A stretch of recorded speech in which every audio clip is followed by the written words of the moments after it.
قل يا أهل الكتاب تعالوا إلى كلمة سواء بيننا وبينكم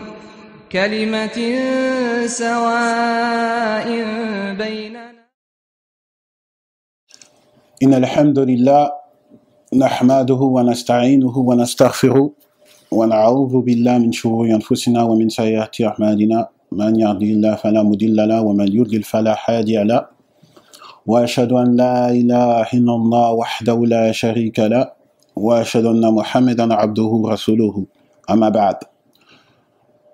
La louange est à Allah et c'est à lui dont j'implore le secours et le pardon, et je recherche refuge auprès de lui contre la méchanceté de mon âme et contre les méfaits de mes actes. Et je témoigne que nul ne mérite d'être adoré si ce n'est Allah Azawajal, le seul, l'unique et sans associé.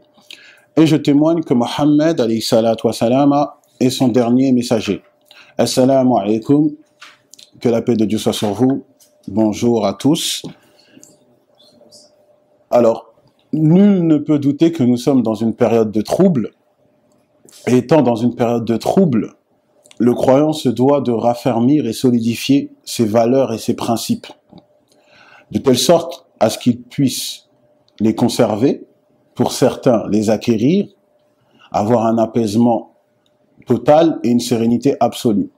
Alors comme nous sommes dans un pays non musulman, de tradition judéo-chrétienne, et que, on doit le dire, notre entourage, on est confronté inévitablement à avoir un entourage de confession autre que la confession musulmane. Le savoir-vivre ensemble est primordial. Et en premier lieu, le savoir-vivre ensemble consiste à avoir une pleine connaissance de ce qui constitue ou de ce qui doit être considéré comme étant l'identité du croyant, l'identité du musulman. D'une part, cette identité nous permet, le fait de connaître cette identité musulmane nous permet de la préserver et de ne pas la détériorer. Et d'une autre part, elle nous permet d'avoir la capacité de la partager avec autrui, de l'enseigner à nos familles, de l'inculquer à nos proches. Alors, toujours dans cette démarche du savoir vivre ensemble, il y a certaines questions qu'on doit se poser. Étant donné que nous sommes en compagnie de voisins chrétiens, cette identité qui est l'identité du croyant, elle doit être puisée par des enseignements qui proviennent de qui? De celui qui est dépositaire du message divin. Pour nous, les musulmans, il s'agit bien entendu du prophète Mohammed, alayhi salatu wa salam, et pour nos voisins chrétiens, il s'agit de Jésus, que la paix de Dieu soit sur lui. Alors, on se doit de faire une analyse pour voir si les enseignements de Jésus et les enseignements de notre prophète Mohammed, alayhi salatu wa salam, sont similaires ou sont diamétralement opposés. Et c'est pour cela que nous avons eu l'idée de faire cette conférence ici présente, qui est Mohammed, Jésus, même message, point d'interrogation. Alors, dès lors qu'on parle de la question de même message, on se dirige par déduction vers la question d'une parole commune. Et pour ceux qui suivent le collectif, ils le savent, la phrase emblématique de notre association se trouve être dans la sourate 3, verset 64. « Ya ahl al-kitabi ta'ala ila kalimatin sawa in baynana wa baynakum ala na'buda illa Allah. » Oh, les gens du livre, venez à une parole commune entre nous et vous, que nous n'adorions qu'Allah. Alors, dès lors qu'on parle de même message, on parle de parole commune. Et qui dit parole commune, dit rapprochement. Qui dit rapprochement, dit fraternité. Et qui dit fraternité, dit famille. Et puisque nous appelons, par notre appellation, on s'appelle El Hanifi, c'est-à-dire par cette appellation, on se réclame du père du monothéisme, Abraham, Ibrahim, alayhi salam, celui qui est l'ascendant de Moïse et de Moïse et de Jésus par le biais d'Isaac et de Mohammed par le biais d'Ismaël, que la paix de Dieu soit sur eux tous, celui auquel les trois religions monothéistes se réclament, à savoir le judaïsme, le christianisme et l'islam, en vérité, après des réflexions, il m'a semblé navrant, voire regrettable, de réduire le thème d'aujourd'hui en la personne de Jésus et de Mohammed seulement. Pour la simple raison que lorsque vous prenez le hadith du prophète sallallahu alayhi wa sallam, un hadith qui est dans le Sahih Bukhari d'après Abu Huraira, le prophète sallallahu alayhi wa sallam nous dit quoi? Il nous dit Les prophètes sont des frères qui ont le même père. Leur mère est différente, leur religion est unique. Donc à la vue de ce hadith, à la vue de ces disputes théologiques, on ne peut avoir que comme constat que nous sommes bel et bien aujourd'hui confrontés à une affaire familiale. Alors de surcroît, moi je préfère élargir mon intervention par plutôt la question de Abraham, Moïse, Jésus et Mohammed ont-ils le même message? Point d'interrogation. De cette manière, d'une part, moi personnellement je m'innocente d'être le détracteur qui coupe les liens de parenté dans cette affaire de famille, et d'une autre part, je m'assure d'apporter un plat spirituel à ceux qui nous suivent, qui sera, je l'espère, consistant. Alors, consistant et qui leur permettra même d'être totalement rassasiés. Comme ça, on ne dira pas que le collectif ne sont pas généreux. Alors, dans le Coran, Allah nous dit, dans la sourate 3, verset 33, « Certes, Allah a élu Adam, Noé, la famille la famille d'Abraham et la famille d'Imran au-dessus de tout le monde, en tant que descendants les uns des autres. » Et lorsqu'on se tourne dans la Bible, on va dans Genèse chapitre 12, verset 3, Dieu aurait dit à Abraham, je bénirai ceux qui te béniront et je maudirai ceux qui te maudiront. Donc vous voyez, vous constatez le privilège qu'Allah a donné à Abraham, alayhi salam, et sa postérité. Et on y voit aussi la possibilité et l'opportunité pour nous de bénéficier, de jouir de cet héritage béni. Mais comment? Et pour cela, comment on va le voir? On va le voir à travers différentes étapes qui seront les points de mon intervention. Donc les 3 points sont ceux-ci. Un seul Dieu, un seul message, un seul mode de vie. Le premier point, un seul Dieu, lorsque on prend le Coran, Allah nous dit dans la sourate Al-Imran au verset 18, dans la sourate 3 au verset 18, Allah atteste, c'est Allah qui atteste, ainsi que les anges et les doués de science, qu'il n'y a point de divinité à part lui, le mainteneur de la justice. Donc à travers ce verset coranique, on comprend que le but de l'être humain est déjà bien établi. Son existence est déjà décrite. Satisfaire et plaire à son créateur. Ça c'est clair et net. C'est de satisfaire et plaire à son créateur. Et par cela, on comprend quoi d'autre? On comprend que dans ce verset, le fait de reconnaître qu'il est unique, c'est un savoir, c'est une science. Et cette science-là, si on ne la complète pas tous les jours, elle diminuera chaque jour. C'est l'un ou l'autre. Et le fait de la compléter ne nécessite pas forcément l'accomplissement d'un acte déterminé. En réalité, c'est avoir une perception de vie, de vraiment avoir un mode de vie qui soit en concordance avec la réalité de l'existence d'Allah. Et ça, par exemple, on avait fait un débat, l'un de nos premiers débats face à Morgan Christ, on en avait parlé légèrement, on avait dit que dans la tradition hébraïque, il y a cette perspective profonde, on trouve un enseignement qui rentre dans cet état d'esprit, et c'est les 6 mitzvot permanents, les 6 lois fondamentales. Donc je vais les rappeler, le premier mitzvot, c'est reconnaître qu'un être supérieur serait à l'origine de toute chose. Et on retrouve la même chose du côté islamique, lorsque par exemple vous allez dans la sourate 34 verset 1, où Allah nous dit « Alhamdulillah alladhi lahu ma fis samawati wa ma fil ard » Louange à Allah, créateur intégral des cieux et de la terre. Le deuxième mitzvot, il s'agit de reconnaître que ce Dieu est unique. Et ça on le retrouve dans sourate Al-Ikhlas, au verset 1, « Qul Allahu ahad » dit Dieu est un. Troisième mitzvot, ne pas faire de shirk, pas faire de l'idolâtrie et du polythéisme. Et on retrouve aussi du point de vue islamique ce même enseignement dans la sourate 31, verset 13 par exemple, là où Luqman dit à son fils, « Ya bunayya la tushrik billah inna shirka la dhulmun azim » « Ô mon fils, ne fais pas de l'association à Allah, certes l'association à Allah est une injustice énorme. » Le quatrième mitzvot, c'est vouer un amour illimité pour Dieu. Et on retrouve cette même chose aussi du côté islamique lorsqu'on prend Surat al-Baqarah au verset 165 où Allah dit « Walladina amanu ashaddu hubban lillah » et les croyants sont les plus ardents en l'amour d'Allah. Quand on prend le 5e mitzvot, c'est-à-dire craindre Dieu d'une crainte ultime et totale, on retrouve également cette chose-là dans le Coran. Lorsqu'on prend par exemple la sourate 59, verset 18, où Allah dit « Ya ayyuhalladhina amanu ittaqullah » « Ô vous qui avez cru, craignez Allah ».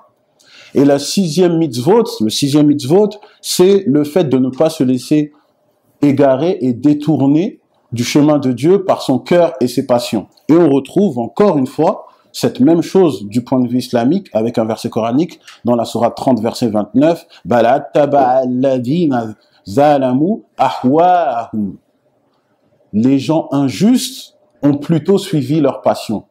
Donc certes, ces 6 mitzvot que vous venez d'entendre, qui font partie de la tradition hébraïque, et vous avez vu que comme on a fait une petite analyse comparative, on les retrouve du point de vue islamique, on les appelle les 6 mitzvot permanents dans le judaïsme parce qu'ils sont fondamentaux. C'est une priorité. Et toutes les autres lois ne sont là pour consolider et soutenir cette finalité. Alors ce qu'il y a d'extraordinaire, et on voit la sagesse de Dieu, on voit la sagesse du Très-Haut, c'est que ces 6 mitzvot qui sont vraiment composés de nombreux enseignements ont été regroupés en une seule phrase, une phrase en or que tous les prophètes ont dit, conformément à la parole du prophète alayhi salatu wassalam, dans nos sources et de manière notoire. On retrouve par exemple dans le hadith qui se trouve dans le Muwatta de l'imam Malik, où le prophète sallallahu alayhi wa sallam nous dit quoi? Il dit la meilleure chose que j'ai dite ainsi que les prophètes qui m'ont précédé, c'est la ilaha illallah wahdahu la sharika lah. C'est une de Dieu que Allah, l'unique sans associé. C'est une phrase en or, légère à prononcer, mais lourde en valeur, lourde de poids. Les gens ne savent pas la valeur de cette phrase. Et cette phrase-là est composée de 2 piliers, la négation et l'affirmation.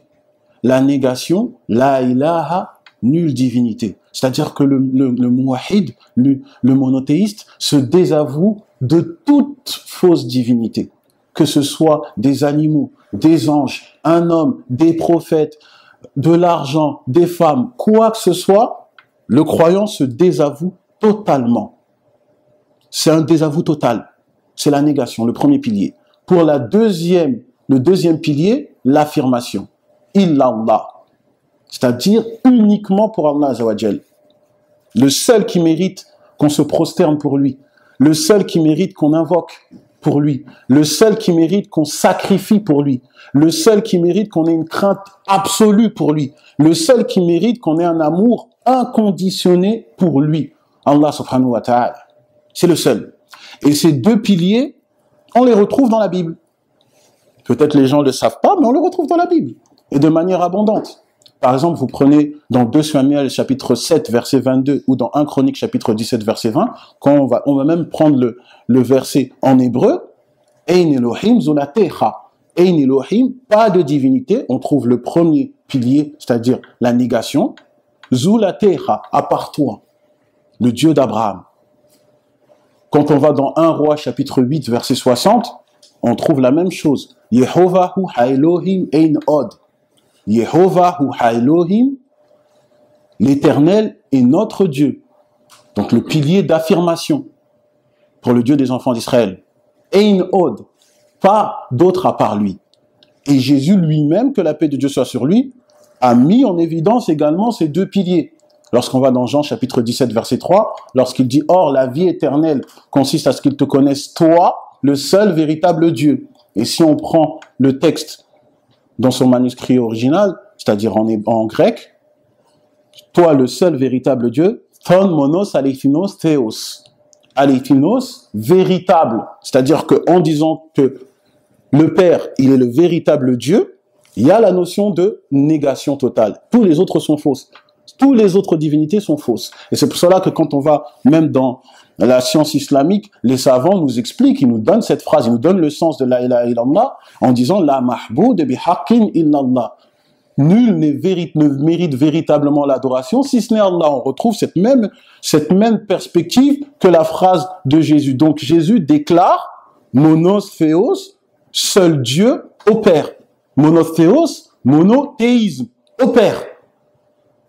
C'est-à-dire que Jésus déclare son monothéisme au Père. Et on s'étonne encore que certains veulent adorer Jésus. Alors que Jésus lui-même fait la déclaration solennelle de dire le seul monothéos, le seul Dieu, ce n'est pas lui, c'est le Père. C'est la phrase en or. Et cette phrase en or, elle est accompagnée de la règle en or, d'une règle en or. Et cette règle en or, elle a été introduite par mon intervention lorsque je parlais de la notion de fraternité, de la notion d'amour, conformément à la parole de Jésus, que la paix de Dieu soit sur lui, lorsque vous allez dans Matthieu chapitre 7, verset 12, lorsqu'il nous dit « Tout ce que vous aimeriez que les gens fassent pour vous, vous aussi faites-le pour eux.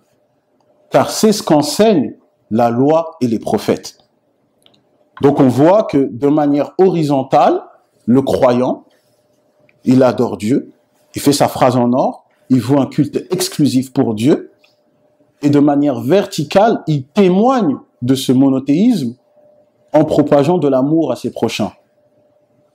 C'est ça, c'est la combinaison parfaite, et Jésus nous déclare que c'est ça l'enseignement de Dieu, c'est ça la loi de Dieu.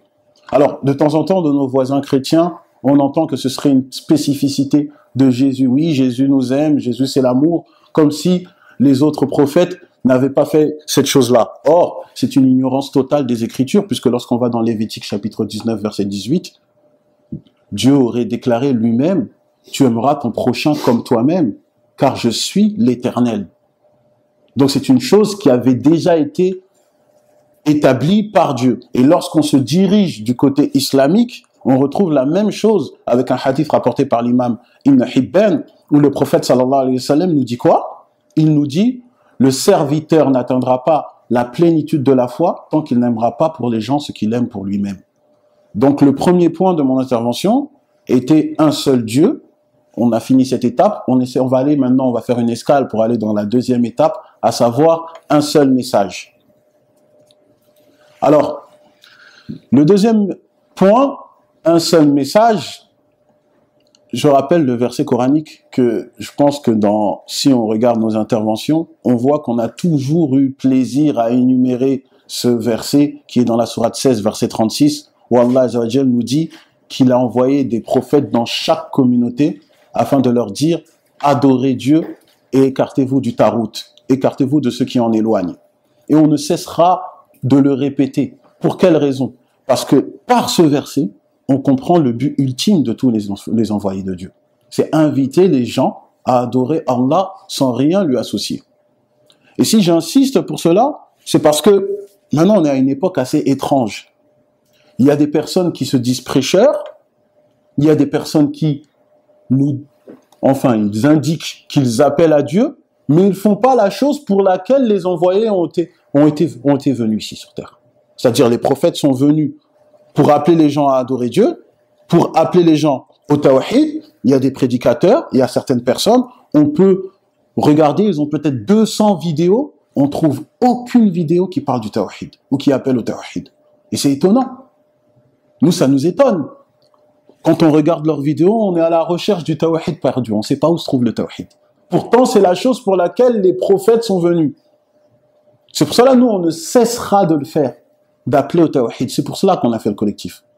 On essaie de suivre les pas de nos messagers. Donc, c'est le but ultime des messagers. Et vous le savez, comme moi, que si la création témoigne, prête témoignage qu'il y a un créateur, l'harmonie de cette création témoigne qu'il est unique. Parfois, l'insouciance humaine nous pousse à ne même pas prêter attention, à regarder les traces laissées qui montrent incontestablement l'existence d'une chose. Par exemple, je donne un exemple, lorsque vous allez quelque part et il y a de l'eau, cela indique forcément qu'il y a des êtres vivants. Et quand on regarde, on fait le comparatif et on analyse la vie de nos prophètes bien-aimés, on se rend compte que c'est la même chose.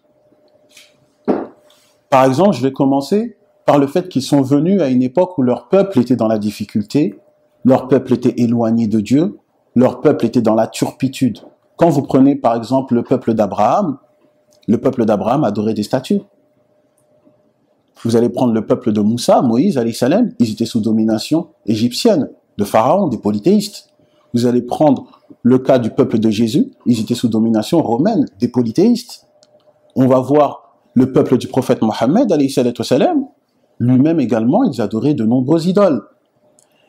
Et ce qui va montrer que leur mission est unique, c'est les étapes qu'ils ont eues dans leur vie, et on va voir que c'est des étapes qui sont similaires, et que leurs réactions ont été de manière similaire. Ils ont prêché de la même manière, à savoir la bonne parole, la sagesse, la patience et les actes.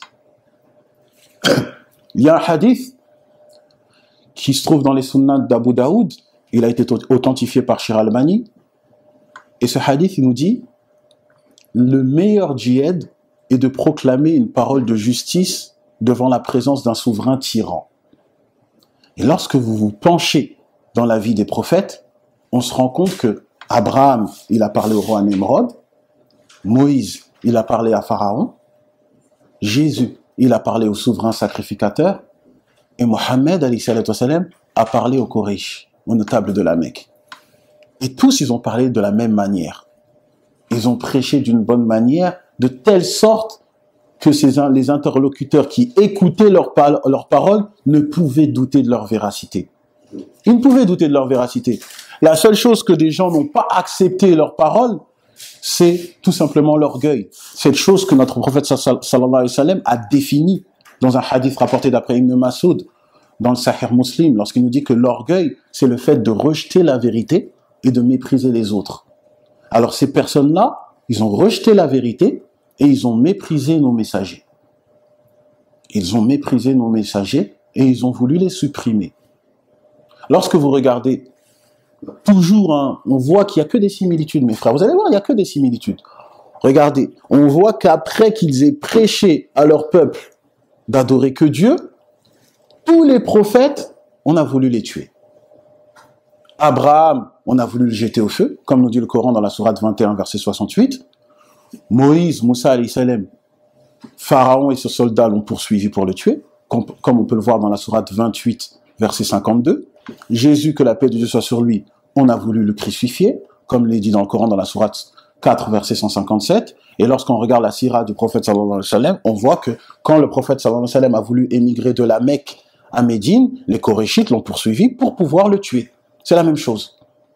Et là, je dirais, puisque le Ramadan s'annonce, et on doit, je dirais, s'animer de spiritualité afin de développer notre foi, on va voir la réaction des prophètes face à l'épreuve. Parce que c'est durant l'épreuve qu'on voit la foi ultime du croyant. Et vous le savez, dans le Coran, dans la sourate 70, verset 19, Allah Azza wa Jalla nous dit qu'il a créé l'être humain instable, très inquiet, et quand un malheur le touche, il est abattu. C'est ça, c'est la nature humaine. Mais les prophètes viennent nous enseigner, ils viennent nous éduquer. C'est là, ça aussi, c'est encore un signe qui montre qu'ils sont uniques, que leur message est unique et qu'ils proviennent tous de Dieu. Ils viennent nous éduquer. Ils viennent montrer comment le croyant doit agir face à l'épreuve. Quand Abraham fut jeté au feu, il y a une Israéliette, il se trouve dans le livre d'Ibn Kathir sur Qasas al-Anbiya, l'histoire des prophètes. C'est une Israéliette, vous connaissez la règle des Israéliyettes, c'est-à-dire qu'on ne dit pas que c'est vrai ni c'est faux si le Coran et la Sunna ne le confirment pas. Donc il y a une Israéliette, je le dis histoire qu'on ait une culture générale, lorsque Ibrahim alayhi salam était en l'air, je ne sais pas si vous allez vous imaginer ça les frères, le prophète Ibrahim alayhi salam est en l'air, il s'approche, il y a un feu devant lui, il sait qu'il va y aller. Il va y aller. Il le voit avec ses yeux, il va brûler au feu. Un ange, l'ange Gabriel vient, il lui demande « Est-ce que tu as besoin de moi ?» Et il lui dit « Si c'est de toi, non. » Mais est-ce que vous vous rendez compte quand même? Et là, il y a un feu devant toi, tu vas brûler, mais toi tu remets ta confiance en Allah. Tu dis « Si tu viens de toi, non. » Hasbunallah wa ni'mal wakil. Allah est le meilleur des protecteurs et il me suffit.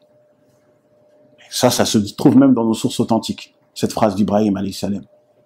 Donc ça, c'est quelque chose que nous, on doit s'imprégner. Et ce n'est pas que Abraham, le père du monothéiste, qui a fait cette chose-là. Vous allez voir que tous les prophètes ont eu ce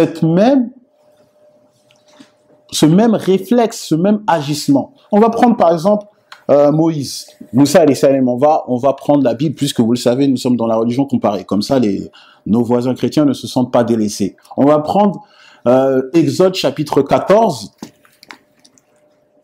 et on va prendre à partir du verset 10 au verset 14. Qu'est-ce que nous dit la Bible au sujet de Moïse lorsque les soldats et Pharaon l'ont poursuivi? Le Pharaon approchait. Les Israélites levèrent les yeux et virent que les Égyptiens étaient en marche derrière eux. Ils éprouvèrent une grande frayeur et crièrent à l'Éternel. Ils dirent à Moïse, « Est-ce parce qu'il n'y avait pas de tombeau en Égypte que tu nous as emmenés dans le désert pour y mourir? Que nous as-tu fait en nous faisant sortir d'Égypte? N'est-ce pas précisément ce que nous te disions en Égypte? Laisse-nous servir les Égyptiens, car nous préférons être esclaves des Égyptiens plutôt que de mourir dans le désert. » Rappelez-vous, je vous ai donné le verset 19 dans la sourate 70. L'homme est instable, inquiet et abattu. Regardez les Israélites, leur réaction. Moussa alayhi salam vient de Dieu pour les secourir. Eux, ils répondent, fallait que tu nous laisses là-bas. Par peur. Voilà ce qu'ils répondent. Et que fut la réponse de Moussa alayhi salam? Moïse répondit au peuple, n'ayez pas peur. Restez en place et regardez la délivrance que l'Éternel va vous accorder aujourd'hui. En effet, les Égyptiens que vous voyez aujourd'hui, vous ne les verrez plus jamais. C'est l'Éternel qui combattra pour vous. Quant à vous, gardez le silence. Donc, Moussa alayhi salam a fait ce qu'on a dit. Une confiance absolue en Allah Azawajal.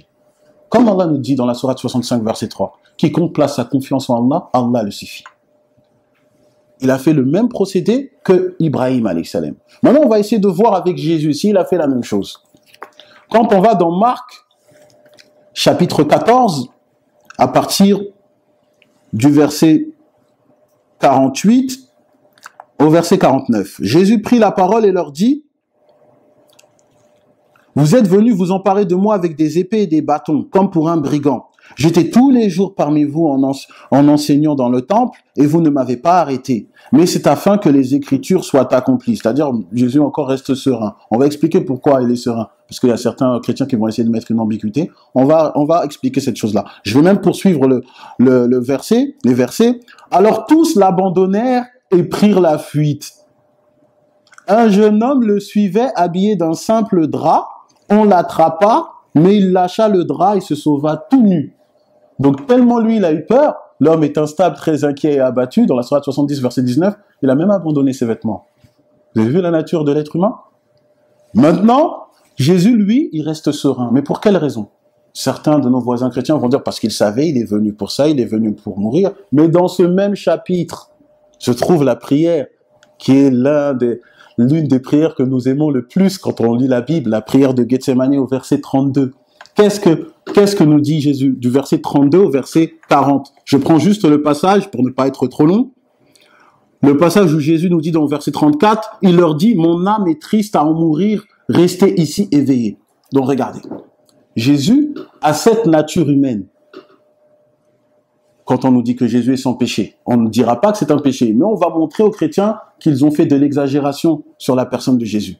Jésus a cette peur. Nous sommes des croyants, on peut avoir peur, mais Jésus nous donne une recommandation, nous dit comment on va réagir face à cette peur. Qu'est-ce que nous dit Jésus? Jésus fait quoi? Alors, puis il avança de quelques pas, se jeta contre terre et pria que si cela était possible, cette heure s'éloigne de lui. C'est-à-dire que la réaction de Jésus fait quoi? Directement, comme tout monothéiste, de demander secours au divin. Il a fait une prière pour demander à Dieu de l'écarter de ce danger. Et vous le savez, lorsqu'on va dans Jean chapitre 11, verset 42, Jésus lui-même disait, « Moi, je savais que tout ce que tu me dis, Dieu m'exauce toujours. Tu m'exauces toujours. » Voilà ce qu'il dit au sujet du Père. Tout ce que je te demande, tu m'exauces toujours. Donc Jésus a la certitude en faisant cette prière que Dieu va l'exaucer et va l'écarter du mal. Comme il a écarté du mal Abraham, comme il a écarté du mal Moïse. C'est une confiance absolue. Voilà pourquoi, au verset 49, Jésus nous dit qu'il est on voit que Jésus a une attitude sereine, parce qu'il a mis sa confiance en Allah, comme tous les autres prophètes auparavant.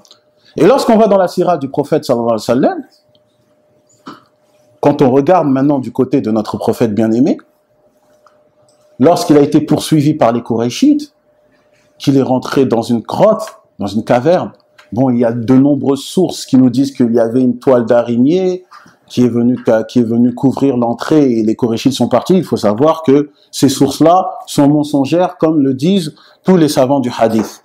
Non, en vérité, les Qurayshites sont rentrés dans cette caverne. Ils sont rentrés, ils ont cherché le prophète sallallahu alayhi wa sallam et son compagnon Abu Bakr as-Siddiq. Jusqu'à Abu Bakr as-Siddiq a dit, Ya Rasulullah, s'ils nous voient, ils baissent seulement les yeux, ils nous verront.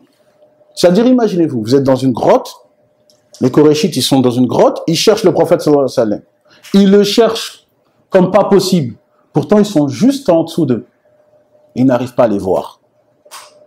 Et le prophète sallallahu alayhi wa sallam, qu'est-ce qu'il a répondu à Abu Bakr as-Siddiq qui était inquiet, qui rejoint encore ce verset dans la sourate 70, verset 19, l'homme est instable, très inquiet et abattu. Qu'est-ce que répond le prophète alayhi salatu wa sallam? Que penses-tu de deux personnes dont le troisième est Allah? Ne crains rien, car Allah est avec nous. Donc il y a toujours cette même réaction, cette confiance absolue en Allah Azza wa Jal. Et cette confiance absolue, lorsque le croyant, il a cette confiance absolue, cela amène forcément le secours divin. Ça, c'est une règle. C'est-à-dire que tout croyant, s'il met sa confiance absolue, Allah ne l'abandonne pas. C'est une promesse d'Allah Azza wa Jal. C'est une promesse.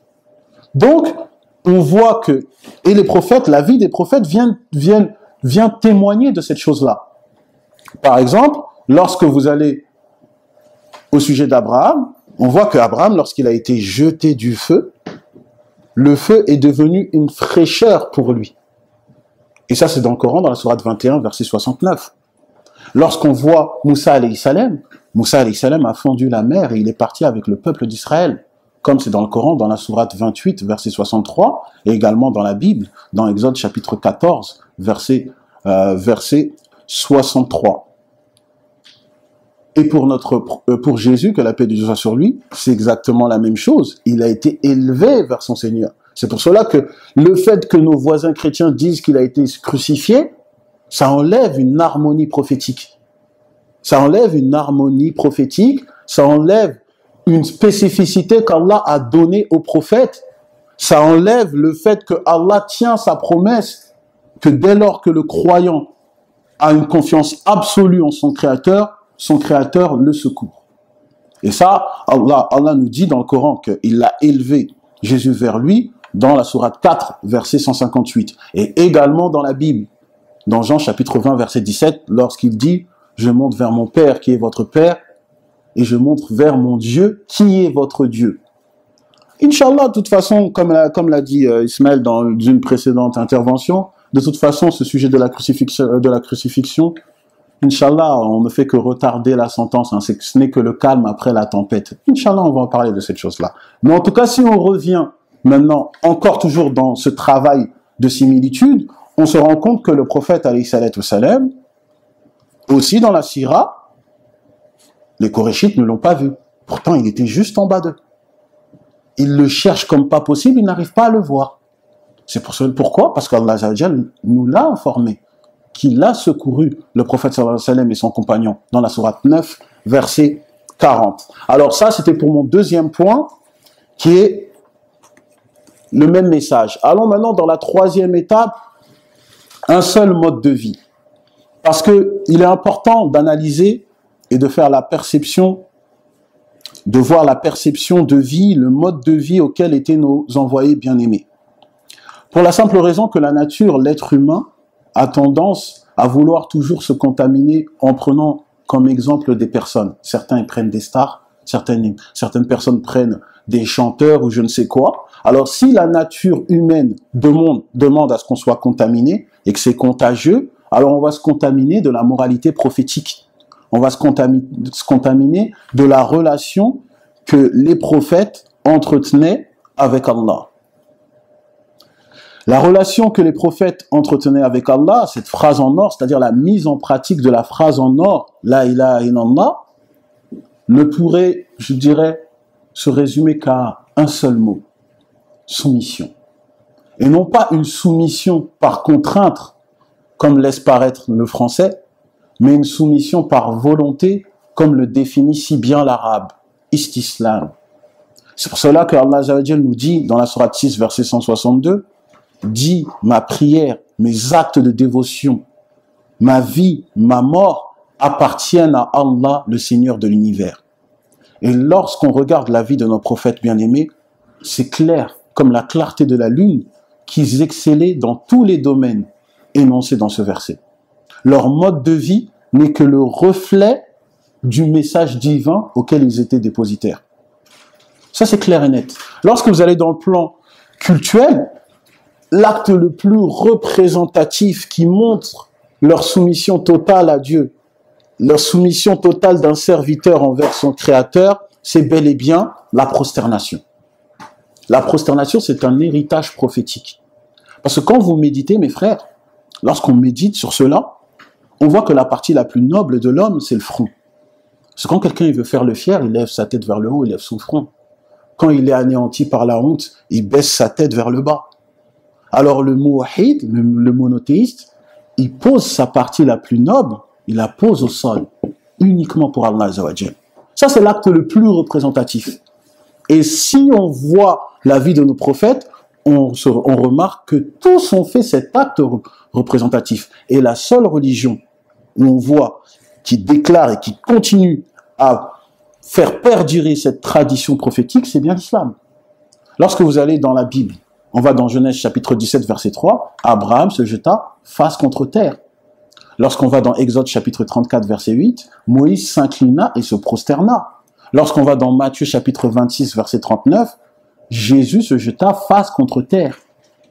Donc on comprend pourquoi notre prophète alayhi salatu wassalam nous ordonne dans nos prières, parmi les chouroutes de la salette, les conditions de la prière, c'est la prosternation.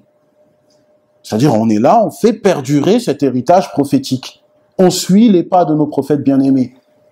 Et quand vous allez dans le hadith qui se trouve dans le Sahih Muslim, c'est le numéro 488, le prophète sallallahu alayhi wa sallam, il a ordonné à son compagnon, Thawban, qui était un esclave que le prophète sallallahu alayhi wa sallam a délivré, et d'ailleurs je vous le répète, Inch'Allah, on va faire des interventions sur l'esclavage, ce petit sujet délicat, parce qu'il y a beaucoup de perturbateurs, beaucoup de zones d'ombre à ce sujet. Inch'Allah, on va faire des interventions sur ce sujet.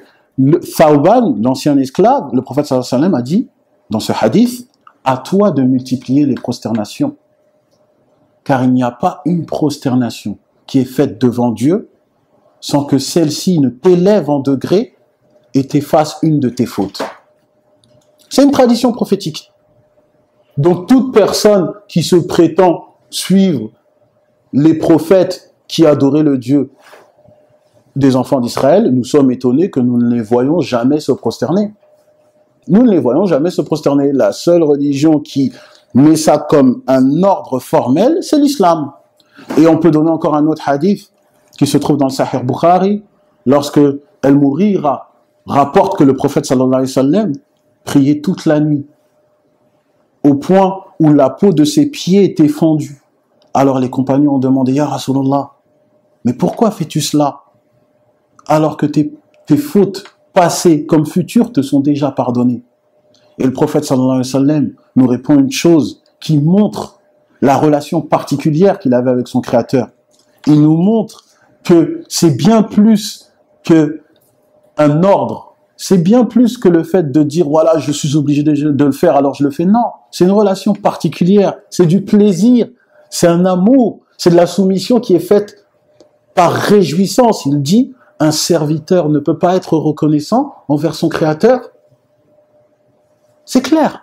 Et cette même reconnaissance, cette même relation que le prophète sallallahu alayhi wa sallam avait personnellement avec son Créateur, on retrouve cette même chose avec Jésus. Que la paix de Dieu soit sur lui, et dans la Bible. Dans Luc chapitre 6, verset 12, lorsqu'on nous dit, en ce temps-là, Jésus se retirait à la montagne pour prier. Et il passa toute la nuit à prier Dieu. Donc, encore une fois, on voit encore une similitude. On voit une similitude totale. Donc, la foi de ces hommes se traduisait par une relation intense qu'ils avaient avec leur Créateur, à tel point qu'ils priaient toute la nuit. Et quand on parle de prière, il faut aussi souligner que la prière était codifiée. La prière était codifiée et on devait en respecter les formes. Et que Jésus, que la paix de Dieu soit sur lui, priait en direction de Jérusalem. Et peut-être peu de gens le savent, mais dès lors que la prière est descendue pour les musulmans priaient aussi en direction de Jérusalem. Et ceci pendant 13 ans. Le prophète sallallahu alayhi wa sallam avait un ministère de 23 ans, et pendant 13 ans, il a prié dans la même direction que Jésus et que tous les prophètes qui l'ont précédé. Donc par cela, on voit quoi? On voit encore un signe de continuité. On comprend pourquoi Allah Azza wa Jal nous dit « Ma kuntum bidan mina rusuli » quand il dit au prophète sallallahu alayhi wa sallam de dire ça. Dit « Je ne suis pas une innovation parmi les messagers ». On le voit clairement. Alors juste après, tout ça déjà, faut qu'on remette ça, vraiment que ce soit, ça reste dans notre tête et dans la tête de nos voisins chrétiens, que dans la vie du prophète sallallahu alayhi wa sallam, il a prié plus de fois, puisqu'il est resté 13 ans à prier dans la même direction que les autres prophètes. Il a prié plus de fois en direction de Jérusalem qu'en direction de la Mecque. C'est important de le dire, pour montrer aux gens que nous ne sommes pas venus pour s'opposer à ce qui nous a précédé. Non, nous sommes venus pour la continuité. Nous sommes venus pour unir, car le message est unique. Et pourquoi le prophète sallallahu alayhi wa sallam, lorsque la communauté musulmane, dès lors que le prophète sallallahu alayhi wa sallam est venu à Médine, s'est dirigé vers la Mecque? Parce que la Mecque, c'est la maison que Abraham et Ismaïl ont bâtie. C'est-à-dire, on revient à l'origine. Le centre spirituel et religieux des croyants revient à l'origine, à Abraham, le père du monothéisme, celui que les trois religions se réclament. Vous vous réclamez de lui, alors nous, on se dirige là où il a construit la maison de Dieu. Donc par cela, on voit quoi? Par cela, on voit même l'universalisme de l'islam. Et c'est tout. C'est-à-dire que la personne qui veut ouvrir sincèrement son cœur ne doit pas nier l'évidence par cela. C'est évident. C'est clair pour celui qui a des yeux pour voir et un cœur pour battre. C'est clair. Donc, du point de vue, on a vu la relation que les prophètes entretenaient avec Dieu. Allons voir maintenant la relation que les prophètes entretenaient avec les gens, c'est-à-dire la règle en or. Comment ils mettaient en pratique la règle en or. Et comment ils mettaient en pratique la règle en or? Ils mettaient en pratique, moi je dirais, avec l'attribut d'Allah qui touche le plus le croyant, la miséricorde. Parce que vous le savez, quand Allah commence sa sourate dans le Coran, il commence par Bismillah ar-Rahman ar-Rahim, le clément, le très miséricordieux. Et vous le savez, notre Créateur a prescrit sur lui la miséricorde. Sa miséricorde a devancé sa colère. Et c'est pour cela que les prophètes qui sont le reflet, qui viennent montrer le message divin, agissaient avec miséricorde. Et il y a un hadith qui se trouve dans le Sahih Bukhari, d'après Abu Huraira, qui nous dit « Dieu n'a suscité aucun prophète qui n'ait été berger ». Alors quand on lit ce hadith, au premier abord, on va lire, on va se dire « Ok, d'accord, tous les prophètes étaient bergers ». Mais si on essaye maintenant de méditer, parce que je vous l'ai dit, on va annoncer le ramadan s'annonce là. Alors on doit développer notre spiritualité. Quand on va essayer de méditer sur ce hadith, on va réfléchir, on va voir quelque chose d'étonnant. C'est-à-dire que les prophètes sont bergers. Ils ne sont pas cavaliers de chevaux ou de chameaux. Pour quelle raison? Lorsque vous voyez un cavalier de chameau ou de cheval, qu'est-ce qu'il fait? Il monte sur la bête, il la domine, il impose sa force, il la dirige, il tient les rênes fermement, peut-être même il va lui mettre des coups. Le berger, ce n'est pas ça. Le berger, il reste à même le sol. C'est un signe d'humilité. Tout comme les prophètes étaient humbles et ils avaient de l'humilité. Vous le savez mieux que moi, lorsque vous regardez dans la Bible, Jésus lui-même marchait pieds nus. Il marchait pieds nus, il vivait très simplement. Le prophète sallallahu alayhi wa sallam se mélangeait avec les esclaves et les pauvres. Donc, C'est signe d'humilité. Le berger reste humble, reste amène le sol. Et son troupeau, il ne le domine pas. Il laisse le troupeau aller à son rythme. Il est là juste pour les recadrer. Si un mouton s'échappe du troupeau, il est là pour le recadrer. C'est le rôle des prophètes. C'est pour cela que tous les prophètes étaient dotés de cette miséricorde. Et je n'ai pas besoin d'énumérer toutes les miséricordes qu'avaient les prophètes. Je pense que tout croyant est convaincu de cela. Mais comme on essaye toujours de mettre au banc des accusés notre prophète bien-aimé, je me dois quand même de rappeler la miséricorde dont était doté notre messager sallallahu alayhi wa sallam. Déjà, Allah azza wa jal témoigne et le dit lui-même dans surat Al-Anbiya, dans la sourate 21, au verset 107, wa ma arsalnaka illa rahmatan lil alamin.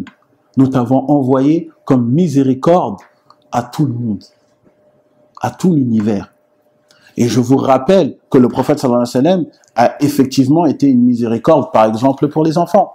Lorsqu'on regarde le hadith qui se trouve dans Bukhari, également dans Muslim, Aïcha nous rapporte que les gens ramenaient des enfants au prophète sallallahu alayhi wa sallam, et le prophète sallallahu alayhi wa sallam faisait ce qu'on appelle le tahnik, c'est-à-dire qu'il prenait une batte, il la mâchait, il prenait un petit morceau, et il le mettait sur la langue du nouveau-né, sur sa joue et sur son palais. Et petite anecdote, je l'en avais déjà parlé dans l'une de mes interventions, la BBC témoigne qu'effectivement, une petite dose de sucre placée sur la joue du nouveau-né est un bon remède, ils disent, c'est un bon remède pas cher contre la lésion du cerveau pour le nouveau-né prématuré. Donc le prophète sallallahu alayhi wa sallam a fait miséricorde pour les enfants.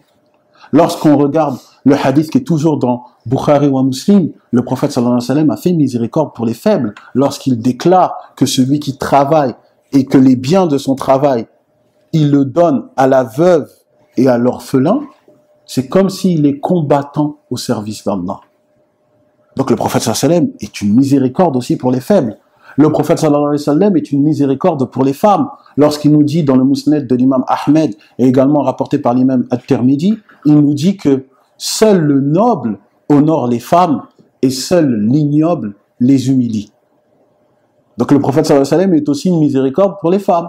Le prophète sallallahu alayhi wa sallam est aussi une miséricorde pour la nature, les animaux, les personnes âgées et même ses ennemis.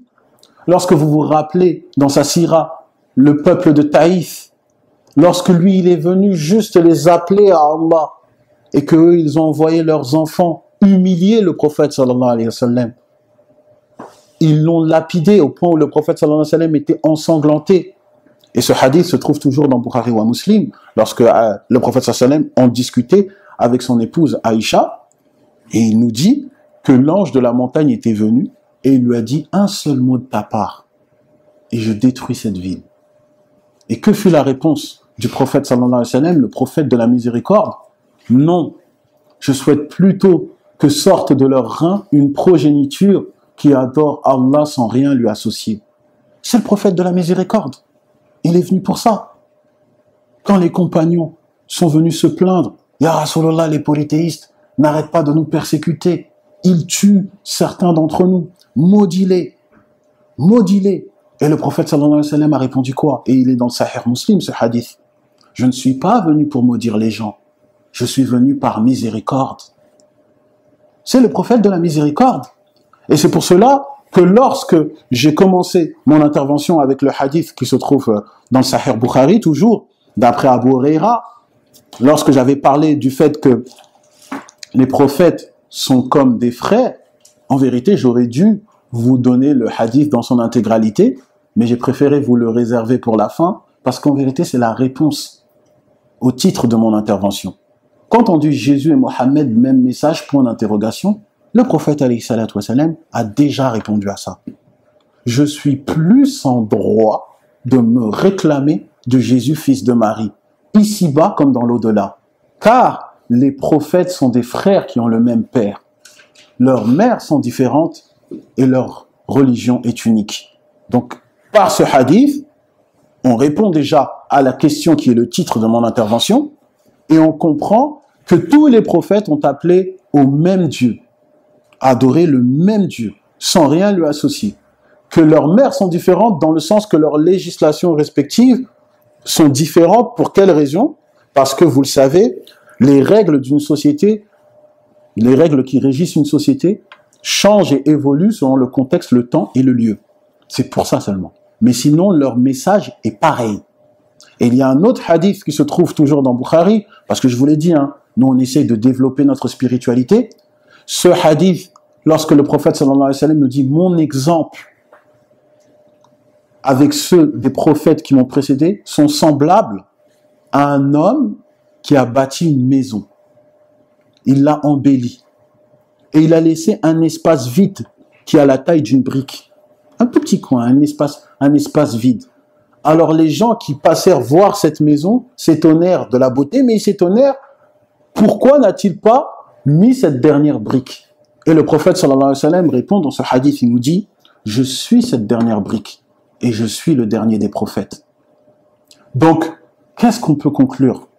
On conclut que, de même, et vous serez d'accord avec moi, toujours avec cette magnifique parabole que le prophète sallallahu alayhi wa sallam nous a dit, que de même, même si une maison est très belle, bien décorée, et qu'il manque une brique, on ne pourra conclure que cette maison est défaillante. Et elle ne pourra pas remplir pleinement la fonction qu'elle a, c'est-à-dire abriter ses habitants. Alors, de la même manière, notre prophète, alayhi salatu wa salam, toute personne qui se prétend croyant, qui prétend avoir la foi, n'aura une foi incomplète, il aura une foi incomplète tant qu'il ne prendra pas cette dernière brique qui est le prophète Mohammed alayhi salatu wa salam. Ainsi, en prenant cette dernière brique qui est le prophète Mohammed alayhi salatu wa salam, il pourra avoir une maison complète où il pourra s'y abriter face aux turpitudes de son monde et surtout au châtiment d'Allah. C'est clair. Et c'est pour cela que nous invitons toute personne sincère à ouvrir son cœur et à ne pas nier l'évidence et à accepter tous les messagers sans les distinguer. Et je répondrai donc à mon intervention, et c'est ainsi que je conclus mon intervention. Oui, Abraham, Moïse, Jésus et Mohammed ont tous le même Dieu, le même message et le même mode de vie. Subhanakallahumma bihamdik, ashhadu an la ilaha illa ant, astaghfiruka wa atubu ilayk.